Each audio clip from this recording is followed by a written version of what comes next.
Okay, folks, I feel that the RKO as number one is just his favoritism to Randy Orton, even though he's a jackass.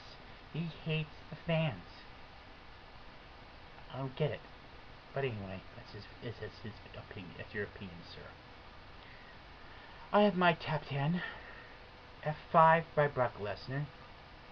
Very devastating, fast finisher. Won a lot of titles with it. Number 9 is the GTS by CM Punk. He won his two titles from it, because of it, even though it was against weak opponents. It's still a great finisher. He was able to get it done fast, and basically be able to be 100% basically 100% success rate. This was a 619 by Rey Mysterio. He was able to be finishing off an opponent pretty fast with the top rope leg drop, which gave Mysterio a lot of this match wins, especially with the world title at WrestleMania. I mean, he defeated Randy Orton in that three-way dance. Number 7, any of the Ace Crusher variations, because Ace Crusher was the very first version of any of those stunners / RKOs. They're just variations of the Ace Crusher by Johnny Ace. He was the first one. Number 6 is Shooting Star Press, because this is one of the most spectacular finishing splashes I've ever seen in my life. If you saw the Shooting Star Press, you'd understand why. Number 5, Edge's Spear. He may be a jerk, but he's able to be a successful jerk. And that spear knocks the wind out of you so fast, you have no chance of lifting your shoulder up for the pin. Number 4, any variation of any leg locks, from the figure 4 all the way to the Scorpion Deathlock and beyond. Any of those leg locks is so painful and such, you virtually have no choice but to tap out, because you could have your leg or your knee broken. It's devastating. It's devastatingly painful. Number 3, the pedigree. This has basically been the bread and butter of Triple H's. I mean, this guy is singing one with all of his titles. Remember, it's a tag team or singles competition.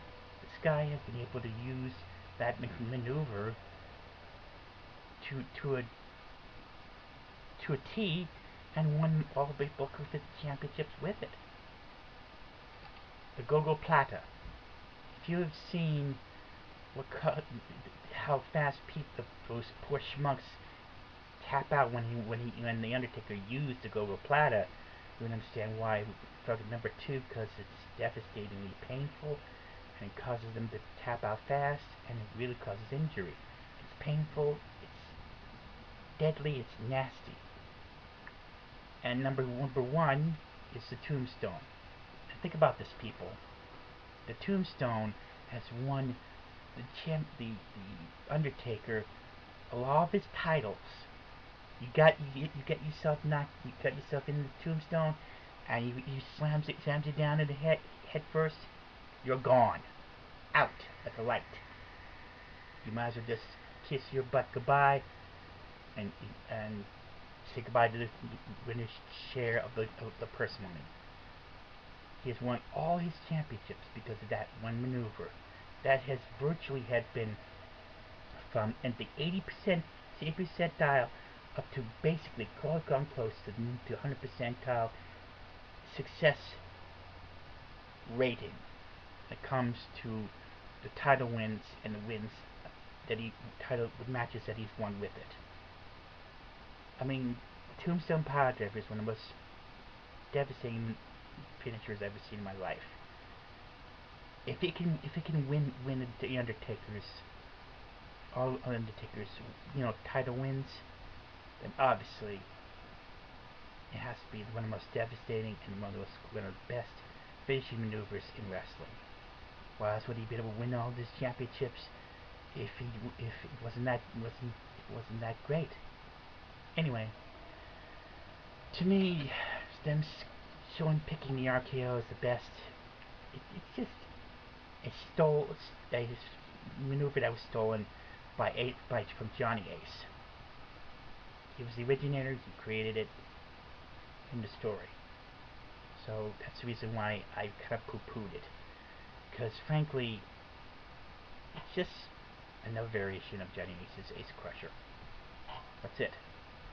As for the Go-Go Platinum tombstones, they were devastating, they were powerful, and so on and so forth.